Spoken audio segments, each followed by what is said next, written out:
Талқағындағы олуттуу делген окуяларды кененирээк чагылдырып эфирде Жума Баян аналитикалык программасы. Аны мен Шайыр Жунусалиева алып барам. Кутмандуу кечиңиздер менен. Алгач бүгүнкү чыгарылыштан кыскача. Кыргызстан илим изилдөө жаатында кыйла артта калды. Мунун олуттуу себеби эмнеде? Кыргызстандыктар той ашка деп эле жылына 2,5 миллиард доллар сарпташат. Канткенде ашкере чыгымдардын санын азайтабыз. Көчаттарын тынымсыз өзгөртүү адатка айланууда. Буга шаардык кеңеш кабыл алган мораторий чек кое алабы? Көчөт отургузуудагы көз боюмоочулуктар кезинде Жашыл шаар деп аталган Борбор калаанын көркүн кимдер бузууда?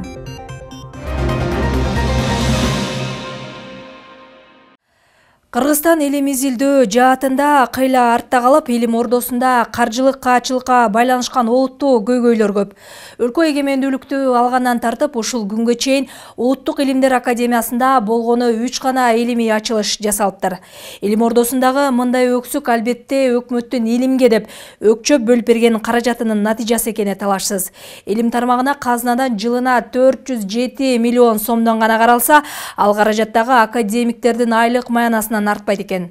Илимпоздордун маянасы деле чеке жылытаарлык эмес. Катардагы кызматкердин алганы 5-6 миң сом болсо, академия алдындагы институт директорлорунун айлыгы 9300 сомду түзөт. Мамлекеттин илимге болгон мындай мамилесинен кийин илимпоздордон кантип үлкөн ачылыштарды күтсө болот? Ачылышка деп акча бөлүнмөк түгүл, академиядагы техникалык жабдык, лабораториялардын абалы өтө эле кейиштүү. Аталган тармакка олуттуу реформалар керек деп 3 жыл мурун атайын концепциядагы кабыл алынган эле. Ага ылайык 20дан ашуун институттарды ирилештирип, 4 миңден ашуун кызматкерди 2 эсе гана кыскартканы болбосо, андан башка көзгө көрүнөрлүк реформа жасала элек. Ордосундагы өксүктөр тууралуу Жазгүл Мадинова айтып берет. Бир кезде Кыргызстандагы айыл чарбасын гүлдөтүп, декандардын мол түшүм алышына зор салымын кошуп, жаш илимпоздорду даярдап чыгарган айыл чарба институту минтип оор абалга кептелген. Эшигинен кирип барганда эле качанкы бир жылдардагы эски тактайлар, талкаланган дубалдар көзгө көрүнөт. Лабораториядагы жабдыктардын баары жараксыз абалда.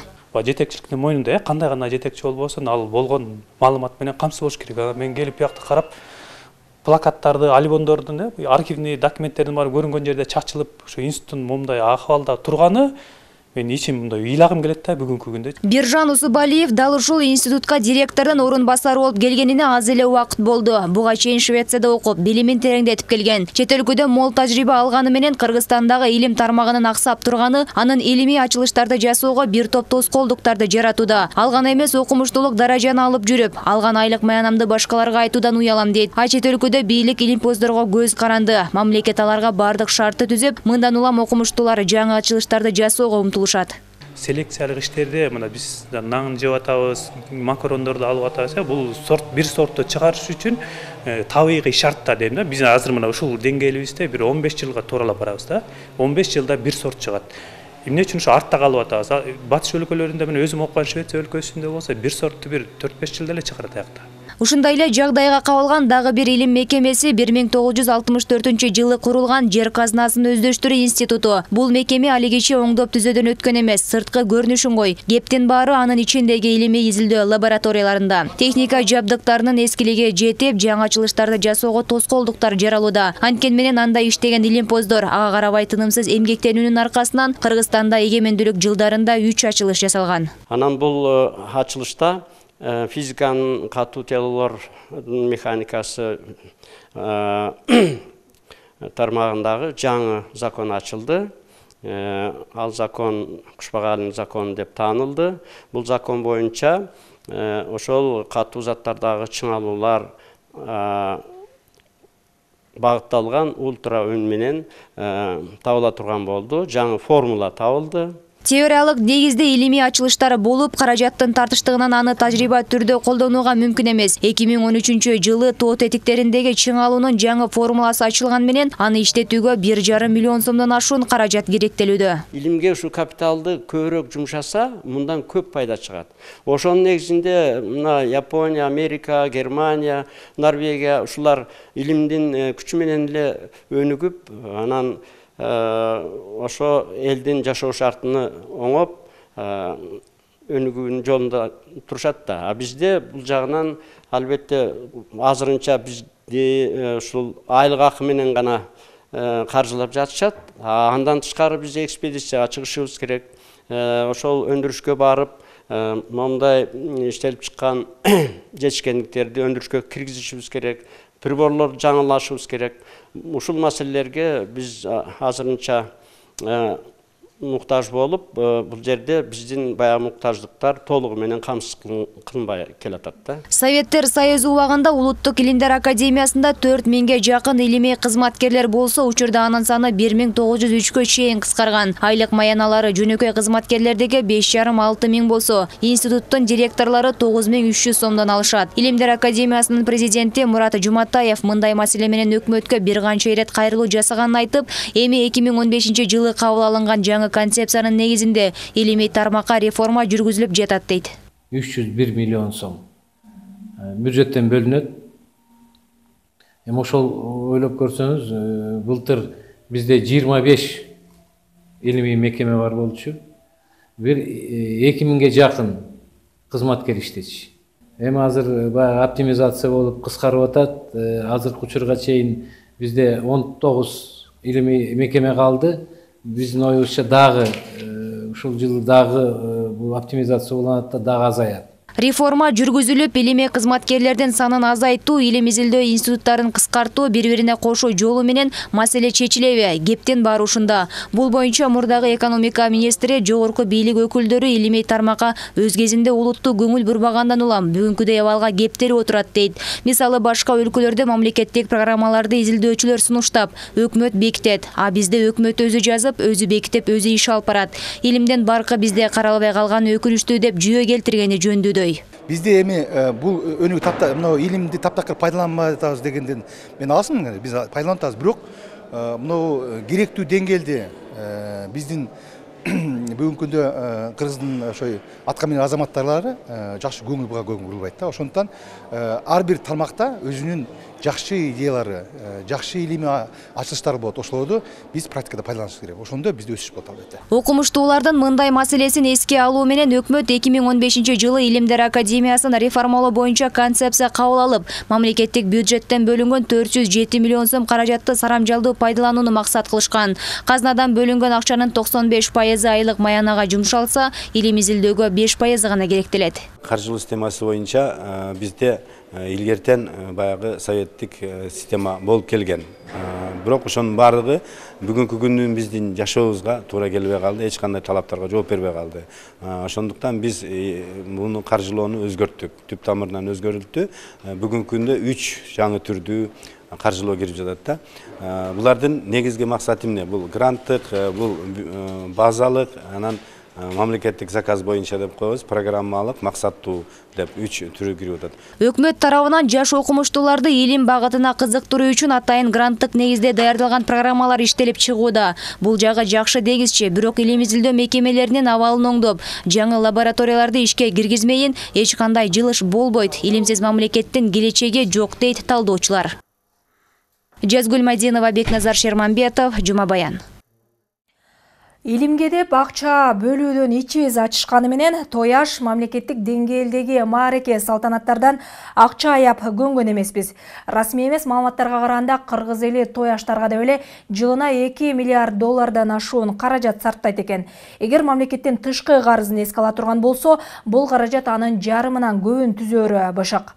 Өкмөттүн 2018-жылга карата бекиткен буйругуна өңүлсөк, эл аралык жана улуттук маанидеги үлкөн 2 иш-чарадан сырткары быйыл 103 маареке, чакан юбилейлер уюштурулушу шарт. Бул эми бүтүндөй өлкө белгилөөчү үлкөн той маарекелер. Ал эми сиздин чакан үй-бүлө тояшка деп канча каражат сарптайсыз? Канга синген үрп-адат, куру намыс деп отуруп, капчыгыңыз кыйла эле жукараттыр. Бул сыяктуу ашкере чыгымдардын кажети жок деп алардын санын кыскартуу демилгеси депутаттар тарабынан да көп ирет көтөрүлгөнү менен азырынча натыйжалуу майнап чыга элек. Тояштарга жумшалган ашкере чыгымдар жана ысырапкорчулук тууралуу кененирээк кийинки материалда сөз болот. жалпы улуттукка ошо каба Бул 14 барактан турган өкмөттүн буйругунда быйыл өлкөдө өтчү мамлекеттик деңгээлдеги тояш, маареке жана жеке юбилейлердин жалпы тизмеси камтылган. Буйрукка стейдил көз салып үңүлө турган болсок, 2018-жылы эле баш аягы 100дөн ашуун маданий иш-чаралар уюштурулушу шарт. Белгиленчү салтанаттардын тизмеси күз айларынан баштап эле түшө баштайт экен. Кийинки жылдын планына үлгүрүп кирип калыш үчүн. Мен боюнчачы Мурабек Рыскулов, Мишель Иван экөөнүн юбилейи бир өтөт. Тизмеге кирген тояштардын чыгымынын баарын эле өкмөт көтөрө бербейт. Мисалы, өкмөт быйыл эл аралык маанидеги юбилейлик иш-чаралардын саппашына кирген белгилүү жазуучу Чыңгыз Айтматовдун 90 жылдыгын жана Каба уулу Кожомкул Балбандын 130 жылдыгын өткөрүүгө гана колгабыш кылбаса, башка маареке иш-чаралардын материалдык чыгымдарын ошол инсандын тууган туушкандары көтөрөрүн маалымдашат. Эми бир жагынан да жүйөлүү бар да, мисалы учурунда бааланбай эле анан кийин эле баатыр болуп чыга калышат. Кийин эле мамлекеттик ишмер болуп чыга калышат. Ал жагы бар маселечи. Анын баарын биз кайсы критерий менен аныктайбыз билбейбиз. Бир кездерде бул партиялык кызмат иштеген экен, же советтик кызмат иштеген деп эле белгилеп жатып калып атабыз да. А бирок биздин маданият министрлигине келгенде биз ижараны бекер беребиз, анча-мынча финансылык колдоо, материалдык колдоо көргөзүшүбүз мүмкүн, көбүнчөсүн мындай моралдык колдоо көргөзөбүз. Тууган туушкан демекчи, былтыр Жанек Баатырдын 200 жылдыгын урпактары үлкөн масштабта өткөрүшкөнү маалым. Жетөгүз районунун Тосор айылында 150дөй боз үй тигилип, 40 жылкы бодомалдар союлган. 10 миңден ашуун коноктор чакырылган маарекени өткөрүүгө эле болжол менен 10 миллион сомдой каражат сарпталганын айтышат уюштуруучулар. Эми буга баягы үстүнөн бардыгынан алганда бир 10 миллиондой сом кетти. Эми анын бардыгын тең баягы айта албайбыз, баягы Тосоргонун баарын көтөрдү депчи, анткени биздин спонсор досторубуз бар, анткени ал спонсорлор акыркы жакынкы чыгышта дегендей Россияда, Турцияда, Кытайда, анан өзүнөн ошол Жанектин өзүнүн урпактары дагы бар. Расмий эмес маалыматтарга таянсак, кыргызстандыктар тояштарга эле жыл сайын 2 миллиард доллардан ашык каражат чачышат экен. Бул деген бүтүндөй өлкөнүн тышкы карызынын жарымынан көбүн түзөт. Өкмөт бекиткен 163 миллиард сом бюджеттин теңинен көп эле социалдык төлөмдөргө, айлыктарга жана ушул сыяктуу майда барат чыгымдарга жумшалаары маалым. Бүгүнкүнүн камын эртеңкини ойлонушубуз керек көбүрөөк. Мына ушул жакка акча бөлсөк болот эле. Тилекке каршы азыр мына 29-30 премьер болду. Болгон биздин чыгашаларыбыздын баары эле социалдык тармакка кетип калат. Анан 368 миңге жакын кишибиз бар, бюджеттен биз каржылайбыз ошолорду. 55 миллиард сом акчабыз кетип атат ошолорго. Мына ошентип эле ушундан арыла албай атабыз. Биз өнүгүү жака 163 миллиард сомдун бир 20-30% өнүгүүгө эртеңки күнгө жумшамайынча биз астыга жыла албайбыз да. Акча тактык менен акылдуулукту сүйөт деген мурдагы финансы министри Акылбек Жапаров казынадагы каражат эффективдүү колдонулбай жатканын айтып кейийт. Үлкөн тояш майрамдагы мейли, аны шылтоолоп жумуш күндөрү дагы кыскарып жатпайбы дейт. Мына 3 жылдан бери биз бүткүл дүйнөлүк оюндарды өткөзүп атпайбызбы, көчмөндөрдүн. Мына кытайлыктар жаңы жылды тоскондо 10 күнгө чейин эч ким иштебейт да. Анан ошо сыяктуу эле биз дагы 1-сентябрдан балким же болбосо 5-сентябрдан 15-сентябрга чейин ошо 10 күндүн ичинде бүт Кыргызстандагы болгон тояштын баарын ошол жерден өткөзсөк. Анан ошону менен бир бүтүрүп коюп, анан калган 355 күндү иштебейлиби деген сунушту айтып жүрөм. Бул эми бүтүндөй мамлекеттин үлкөн тояш маарекелеринин чыгымдары. Ал эми сиздин чакан үй бүлө мындай иш-чараларга канча каражат сарптайсыз? Канга сиңген куру-намыс үрп-адат деп отуруп эле үлпөт тойлордун чыгымдары деле капчыкты жукарта коет. Дээрлик 500дөн ашуун кишинин башын бириктирген тойлорду башкарып көнгөн тамада Бакыт Байсариев кыргыз тойлорундагы ашыкча ысырапкорчулуктарга токтолот. Негизи тойдо эки эле тамак кылып койсо туура болот. Кишинин санын деле кээ биркилер келип алып 2 жаштын аты ким эле деп сурагандар да болот. Жада калса 2 жаштын атын да билбегендер болот. 400-500 адамды калп эле чакыра бербей, жакын жоро жолдош тууганыңды чакырса жакшы да. Анан кээ биркилер кредит алып атат, карызга батып атат. Жада калса той берген күнү ресторан менен төлөгөнгө тыйыны жок, машиналарын залогко калтырып атат. Андай учурларды көрдүк. Намыс деп отуруп Максат Эргешев айдап жүргөн унаасын сатканы жатат. Ал дагы жетпейт, кошумча насый алууга камданууда. Анткени үйлөнүү тою июль айына белгиленген. Тойго кетчү чыгымдарды эң эле азайтып эсептеп чыкса, баш аягы 10 миң доллар каражат кетери аныкталган. Анткени деген машинанын бири 3-4 күн болуп берсе да хотя бы бир жылкысын, анан кийин тойдун алдындагы жанакындай эмелер болот турбайбы, жанакындай идиш аяк жаңырат экен, эшиктин алдына жаңы дорожка алат экенсиң, ошондой нерселерге эле бир машинам кетип калган да. Үйдөгүлөр менен көрсөм, может бир кредит алабыз да, обязательно кредитсиз кыргыздын жашоосу жакшы болбой калбайбы, обязательно кредит алышыбыз керек болот. Көрсем, ишеничтүү тайкелерим бар, ошол тайкелерим жардам берсе, бир основной суммалардан жардам берсе, ошондо эметсек, андан кийин тойдон келген эл дагы жөнүн келбейт, ошо менен кошумчалап алабыз. Жамандык, жакшылык тойлор болобу, ашыкча ысырапкорчулук Кудайга да жакпаган адат. Бул туурасында ислам дининин шариятында да айтылганын белгилешет имамдар. Жамандык, жакшылык каадаларын тартипке салып, ашыкча чыгым коротуу зарыл эместиги тууралуу жер-жерлерде түшүндүрүү иштери жүргүзүлгөнү менен азырынча натыйжалуу майнап чыга элек. Ысырапка, биздин динибиз ысырап кылууга, ашыкча bir нерсени чачылууга жол бербегенди талап кылган динибиз. Кудай Таала дагы Куранда иннаху ла юхиббул мусрифин, Алла Таала ысырап кылуучуларды сүйбөйт, жакшы көрбөйт деген аяты бар. Жакшылык менен айдайдан башка жаштар мыкты үлгү алса болчудай. Ага жүйөлүү да мактанаарлык да себеп бар. Баш кошкондоруна 4 жылдын жүзү болуп калды. Бир уул, бир кызды тарбиялап, үй бүлөлүк бизнесин жөнгө салып, турмуш окуаттарын тыңдап алышты. Анткени экөө тең кезинде үрп-адат, хуру намыстын кулу болбой, үлпөт тоюн минималдуу каражат менен өткөрүшкөн. Албетте, тог кеткен каржыны болсо биз өзүбүзгө квартира алдык, машина алдык, бизнес баштап алдык. Мен ушул нерсеге өзүм деле каршымын, себеби дегенде азыр жаштардын көбү чоң свадьба, чоң той өткөзүп, атаандаштык негизинде кредитке акча алышып, анан эртегенде чет мамлекетке иштеп, үйлөнгөндөрдүн 80% ошо менен ажырашып кетип атпайбы, ошонун натыйжасында. Ашкере чыгымдарды кыскартууда алыс кетпей жаныбыздагы кошуналардан үлгү алсак болчудай. Мисалы, Өзбекстандын президенти Шавкат Мирзиёев кайсы бир атка минер тойго барып, анын унаасын капысынан тойкана же чайканалардын алдынан көрүп калса, катаал чара көрөрүн айтканы бар. Ал эми Тажикстанда ысырапкорчулук менен коштолгон той аштарга тыюу салып, бул тууралуу мыйзам кабыл алышкан. Ага ылайык тойго чакырылган коноктордун саны 100дөн ашпашы керек жана сөөк чыккан үйдөн мал союлуп, дасторкон жайылбашы шарт. Уулунун тоюнда бул эрежелерди бузду деген негиз менен Тажикстандагы Тепкананын мурдагы жетекчиси учурда соттолууда. Аклай Акыналиева, Шайыр Жунусалиева, Эрмек Райымбеков, Жума Баян.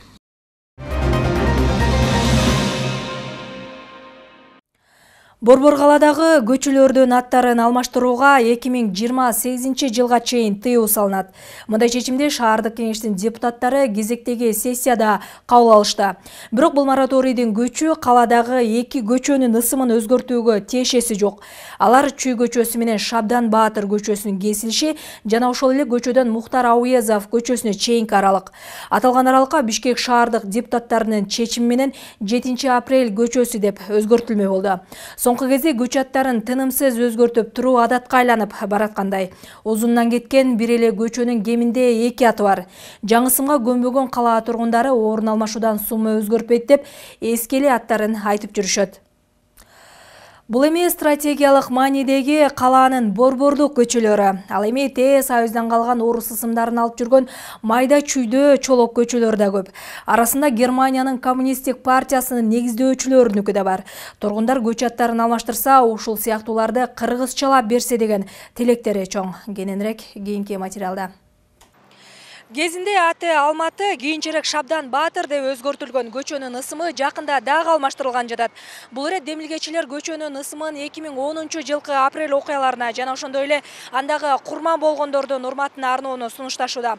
Эгер демилгени шаардык кеңеш колдоого алып, документке кол кое турган болсо, анда Шабдан Баатыр менен Чүй көчөсүнүн кесилишинен баштап калаанын түштүгүнө чейинки көчөнүн ысымы 7 апрель болуп аталмакчы.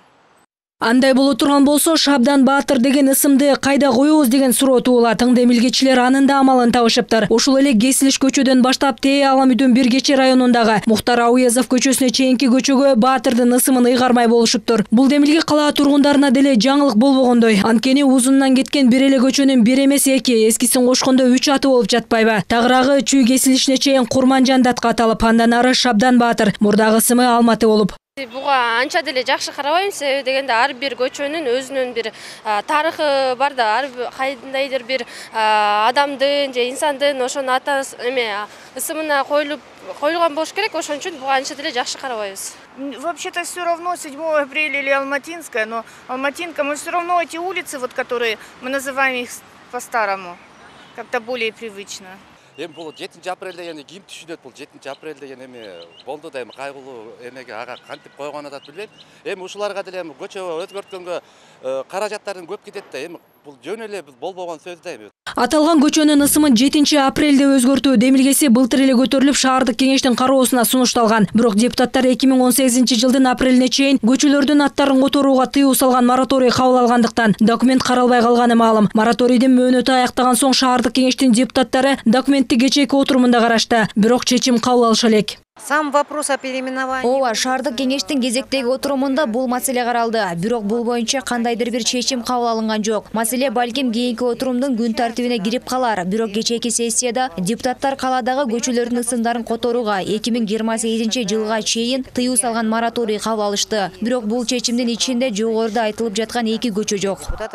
Ошентсе да көчөлөрдүн ысымдарын тынымсыз өзгөртүү адаты канга сиңип бараткандай. Башы көрүнүп калган тууганынын же көз өткөн атасынын ысымын көчө жайылга берет элем деп чуркап жүргөн инсандарды аз деп айтуу кыйын. Майда чүйдө чоло көчөлөр болсого мейли, бирок калаанын негизги стратегиялык көчөлөрүн 2-3кө бөлүп атуу акылга сыйбаарын айтышат жарандык активисттер. Мисалы Союз кезинде ошол эле Белинский деп аталган көчөнүн жарымы бүгүн Тынчтык проспектиси Манас жана Чыңгыз Айтматов болуп 3кө бөлүнүп отурат. Эң баягы стратегический маанилүү чоң көчөлөрдүн баарын аттарын өзгөртүп бүтпөдүкпү? Мына Манас проспектиси деп, Айтматов проспектиси деп, Болот Юнус Алиев атындагы көчө, Абдрахманов көчөсү деп.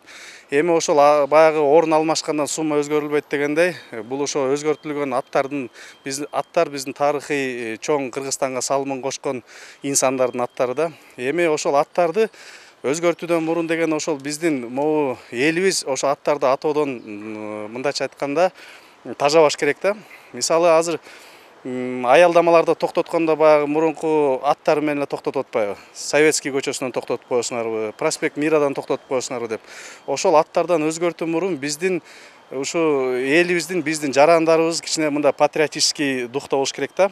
Калаада негизги көчөлөрдөн сырткары маани-маңызы жок ысымдарды алып жүргөн чоло көчөлөр толтура. Ошол эле жумушчулар шаарчасы, тагыраагы рабочий городок аймагындагы көчөлөрдүн аттарына үңүлсөк, бир кыргызча көчөнүн аты жок. Купянская, Хоперск, Репина сыяктуу жалаң орустун аты көрүнгөн инсандардын ысымдары ыйгарылган. Арасында Германиянын коммунисттик партиясынын негиздөөчүсү Карл Лебнехтанын аталышында дагы чоло көчө бар. Мындагы тургундар ал инсандын ким болгонун, кай жактан экенин деле аңда биле беришпейт. Бирок көчөнүн атын айта албай, телесинип жүдөгөндөрүн жашырышпайт. Биз мына көчөдө турабыз да, мына Липкинекте деген көчөсү. Абдан буну демек телевизда келбейт. Бизге жат көрүнүштө ушул көчөбүздү оштуруп берсе жакшы болот эле. Бул немецтин аты экен, Карла Липкинекте дегенчи. Ал немес эмне кереги бар бизге билбейм. Биз канча жолу мына кошчулар аракет көрдүк, теги акимчиликкечи. Ушул немебизди өзгөртүп бериңиздер, көчөбүздү депчи. Адамдын мына ускорый чакырсак деле кайтала дейт. Туугандарга айтсак деле кайталаңыз, эмне ли деле тилдер келбейт, такыр элечи. Орун алмашканы менен сумма өзгөрбөйт. Башынан кандай аталышта оозго алынып сиңип калган нерсени жазып өзгөртүп деле кажет жок деп эсептешет тургундар. Болгону көчө тактайларын кайрадан илип алмаштыруу барасы. Ага кеткен каражатты эске алганда ашыкча чыгым болору өкүнүчтүү. Шайыр Жунусалиева, Ислам Майрамбеков, Жума Баян. Коомдун тазалыгы анда жашап жаткан ар бир жарандан көз каранда. Айлана чөйрөгө аяр мамиле кылып, тегерек четти акыр чикирге толтуруудан алыс болсок. Өкүнүчтүүсү жеген тамактын калдыгын, ичкен суунун бөтөлкөсүн эки каттап барып урнага салгандан эринип, көрүнгөн жерге таштап көңгөндөр көбөйдү. Кезинде жашыл жана таза шаар деп аталган баш калаанын көркү барган сайын бозоруп, жашыл бактар кыйылып, коорап жатканы өкүндүрөт. Кыйылган ар бир бактын ордуна жаңы көчөт отургузулат деп, ал үчүн мамлекеттен эптүү эмес каражат бөлүнгөнү менен тегилген бак көчөттөр каралбай, атүгүл арыгы казылбай, жыл айланбай өнбөй соолуп калууда. Көчөт отургузуу саамалыгы жыл сайын мамлекет жетекчилеринин коштоосунда чоң шаң шөкөт менен өткөрүлүп, 100 миңдеген төп жаңы көчөттөр тигилет. Эгер ошол көчөттөрдүн 10-1 эле өнүп бергенде, борбор калабыз кулпурган жашыл шаарга айланмак. Тилекке каршы отургузулган көчөттөр каралбай, тез эле куурап, бактыгөө көз боемоочулукка айланууда. Көркү кеткен кала, андагы таштанды көйгөйү тууралуу Айсара Тыналык кызы айтып берет. Биз азыр борбор калаанын четинде жайгашкан панорама эс алуу жайында турабыз. Бул жерге жок эле дегенде күнүнө 100гө чукул эс алуучулар келет. Өздөрү менен алып келген тамак аш, ичимдиктеринин таштандыларын таштап кете бергендиктен бул жерде бут коерго жер калбай калган. Борбор калааны үстүртөн карап эс алуучу тоо борундагы жайлар таштандыга толгон. Бул жерде Кыргызстандын эң чоң желеги да желбиреп турат. Эс алганы келгендер жеп ичип, кийин андан калган калдыктарын таштап кете беришкендиктен айлана чөйрө жыттанып кеткен. Эс албай эле таштанды полигонунда баргандай сезим калтырат. Пиво, арактын, суусундуктардын бөтөлкөсү, чемичке, чылымдын калдыктары жерде жатса, желим пакеттер болсо шамалып учуп жүрөт. Ал эми коомдук активисттер ар бир адам калдыкты көрүнгөн жерге таштабай, таштанды чакага салса, шаар мындай абалга келмек эмес дешет. Адамга кыйыны күн сайын адам болуу делет да. Анан ошол сыяктуу эле биздин могу шаардагы өзүбүздүн айлана чөйрөбүздү таза кармоо бул ар бир адамдын өзүнөн деп эсептейм да. Мен өзүм жеке оюмда. Андан тышкары Шайлообек Дүйшеев агабыз айткандай, бул кайдыгерлик деген өзүнүн бир жакшы ыры бар. Биз көбүнчө эле бардыгыбыз эле кайдыгерликтин артынан ушундай мен кылбасам тиги кылат деген ойдун аркасында жашап жатабыз да. Мисал үчүн дагы бир мисал ала келгенде эле кечеге жакында эле Ноорузга уюштурулган ат оюндары демекчи, улак көкбөрү кыргыздын оюнунда ошо ипподромдо чоң урналар таштанды салуучу челектер турса дагы элдер ошол жерге отурган жерлерин таштап кетет. Бул эмнеден кабар берет? Бул адам өзүн өзү сыйлабагандыктан кабар берет. Адам өзүн качан сыйлайт, ошондо өзү менен кошо жүргөн таштандыны таштанды салуучуга челекке таштай кетет. Өткөн жылы түкүрбө же тагыраагы жүзүмө түкүрбө мекендешим акциясын уюштурган Нуржигит Кадырбеков быйыл дагы аталган иш-чараны улантуу алдында турат. Чет өлкөдө жылаң айлак жүрсөң дагы байпагың кир болбойт. Биз Жапония, АКШ, Европа өлкөлөрүнөн эмнебиз кем? Алар көчөгө таштанды таштамак турсун түкүрүшпөйт. Жапонияда болсо шаардын ичинде таштанды чакалар жок. Алар калдыктарын эч качан үйүнөн сыртка алып чыкпайт дейт Нуржигит Кадырбеков. Бечерем көчөдө болор болбосо айлыкка апаларыбыз, аталарыбыз иштеп атат, бир карапайым адамдар иштеп атат да. Жок дегенде ошолорду менен сыйлаш керек. Анан мисалы ар бир адамдын аркасына бирден адам коюп жыйнатсаң деле түкүрүп атсак, ыргытып атсак шаар тазаланбайт да. Ошон үчүн мындай ыргытпаган шаар таза, таштабаган шаар таза деп коет го, жыйнаган эмес, таштабаган шаар таза. Атуулдарыбызда ушул сезимгеси жакшы болот эле да, менден барды көз каранды деген. Анан төлөп койдук, ушулар тазалайт, мен ыргытып берем деген сезим болсо, бул патриоттулук дагы эмес, бул жоопкерчилик дагы эмес да. Бишкек бир убакта КМШ мамлекеттеринин ичинен эң таза, жашыл шаар болуп келген. Бирок мындай макамды Борбор кала жоготуп алганда көп жылдар болду. Азыркы тапта таза шаар макамын кайтарып алуу үчүн мэрия эмес, жалпы шаар тургундары баш оту менен киришип, кайдыгерликтен арылыш керек. Ага салым кошуунун бир жолу таштандыны каалаган жерге таштабай, атайын орнотулган чакаларга салуу. Ар кимибиз өзүбүздү карап таза кылсак, ошондо шаар таза болот. А негизи аякы жылдары уже жакшыраак мурункуга караганда. Можно было бы чище. Особенно на аллее молодежи. Мы здесь живем. Молодежь могла бы сама, вот университет почище, потому что вечером очень грязно. А так вот мэрия, конечно, убирает, но люди ссорят много. Таза эмес. Мындай элдер бүт бардыгы эле өзүн таза кармаса, шаарда таза болот деп ойлойм. Шаардын сыртын бери кой, мэриянын жанында эле чемишке чагып жүргөн жаштарды кезиктирүүгө болот. Алган эмес, таштандылар челекке жетпей калган. Ар бир адам өзү тазалыкты сактаса, коомдо таза болоорун баары билет. Бирок ошол нерсени аткаргандар аз. Бир кездерде таза, жашыл аталган шаар азыр кандай абалда экени жалпыга маалым. Таштандыга толгон калааны көркөөлөп жашартып турган жашыл бактар аз. Бишкек мэриясы жыл сайын жаз алды менен 10 миңдеп көчөт отургузат. Бирок анын 100дөн 5 гана көктөөсү, калганы отургузулгандан кийинки жылга жетпей соолуйт. Себеби көчөт отургузуп, бирок ошол боюнча эле каралбай калат. Быйыл дагы Борбор калаага 2018-жылдын башынан тартып бак-даракты 500 түп көчөт отургузулду. Дагы кошумча 11667 түп көчөт отургузуу пландалууда. Рысмендиева менен Чыңгыз Айтматов проспектисинин жанында 200 түп арча тигилди. Ошондой эле Гөлбаевадан тигилип жатат. Бул жумуштар чоң масштабты түрдө эмес да. Биз эми көнүп калбадык, былтыртадан бери көнүп калбадыкпы, миңдеп тиккенге. Быйылкысында азыр болгону 500дөн тиктик, эми 2 айдын ичинде. Көчөт отургузууну өлкө башчылары дагы салтка айланткан. Экс-президент Алмазбек Атамбаев 2016-жылы мартта ботаникалык бакка жана Улан Кич районундагы скверге көчөт отургузуп, апрель төңкөрүлүшүндө курман болгондорго арнаган. Сквердеги көчөттөр каралып жакшы өсүп жатат. Ал эми ботаникалык бактагы көчөттөр анчейин деле көңүл жылытарлык эмес. Бир кездерде өлкө башчысы болгон Курманбек Бакиев дагы мындай жөрөлгөнү унутпай, ишембиликте колуна күрөк кармап арча тиккен. Бирок азыр ошол арча көчөттөрү өсүп жатабы? Маселе ошондо. Бул арчаларды мындан бир топ жыл мурун экс-президент Курманбек Бакиев Манас аэропортуна кетип аткан жолдо эккен. Кийин жол оңдолуп түзөлүп башталгандан кийин Ата Бейит тарыхый комплексине алып келип эгилген. Бул арчаларга суу куюлуп каралбагандыктан минтеп саргайып куурап калган. Арча көчөттөрүн бир жерден экинчи жерге көчүргөнү аз келгенсип 2016-жылы саргайып куурап кеткендиктен атайын боек менен жашыл түскө да боешкон. Себеби саргайган арчалардын жашыл болуп турушу 1916-жылдагы үркүндүн 100 жылдыгына арналган иш-чара үчүн маанилүү болгон. Тагыраагы иш-чарага келген коноктордон саргайган арчаларды жашыруу керек эле. Мындай көз боемочулуктун кимге кереги бар деген суроо туулбай койбойт. Жыл сайын жолдорду оңдоо шылтоосу менен миңдеген дарактар кыйылат. Өткөн жылы дагы шаар аймагындагы жолдорду оңдоо иштерине жана кооптуу абал жараткандарына байланыштуу 2938 дарак кыйылган. 180 бак дарак авариялык абалда болгон үчүн кыйылса, калганы оңдоло турган жолдордо жайгашкандыгы үчүн кыйылган. Былтыркынан баштап биз уже 10 000 дарак тегерегинде уже Бишкектин питомниге закладка кылганбыз. И ошо крупномердин закупкаларды биз азайтабыз.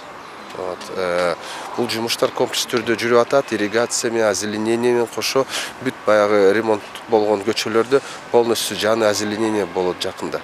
Ал эми Бишкек мэриясынын жасаган жумушуна жарандык активисттер нааразы. Себеби мэриянын туура эмес иш алып баргандан Бишкек ушундай абалга келүүдө. Картайган дарактарды кыйдык деген шылтоо менен жаш бак дарактардын көпчүлүгүн кыйып салды дешүүдө. Ушу бактын баары элдин колу менен отургузулган бактарда аларды сугарыш керек. Атайын ирригация жасалган. Сет кезинде ушунун баарын жолдордун боюндагы бактардын баары арыктар менен сугарылып, парктардын баары сугарылып, көбөйтүп жүрчү да. Биз баарын изилдегенбиз. Ошонун арасында бактар аварийный бактар бар болчу, санитарный вырубкага ылайыктуу. Ошо основная массасы жакшы жап-жаш бактар болчу. 30 сантиметр бак эски баг эмес. Быйыл отургузула турган бак дарактардын 7187 түйү жалбырактуу, 1030 түйү жабык тамырлуу ийне жалбырактуу дарактар. Эске салсак, жашылдандыруу ишканасынын балансына кирген Бишкек шаарында 235 түп миңден ашуун бак дарактар бар. Жыл сайын мамлекеттик бюджеттен калааны жашылдандырууга учойгон акча бөлүнүп, көчөттөр дагы чет мамлекеттен кымбат баада сатылып келинет. Бирок анын көктөгөн аз. Эгер бөлүнгөн акчанын баарына көчөт эгилип, жакшы каралса, Бишкек токой болуп кетмек дешет көз карандысыз талдоочулар. Айсара Атыналы кызы, Калыбек Абдымамутов, Жума Баян. Сиздер жарым саат бою мен жана кесиптештерим тарабынан даярдалган Жума Баяндын кезектеги чыгарылышына күбө болдуңуздар. Кечиңиздер көңүлдүү улансын, аман туруңуздар.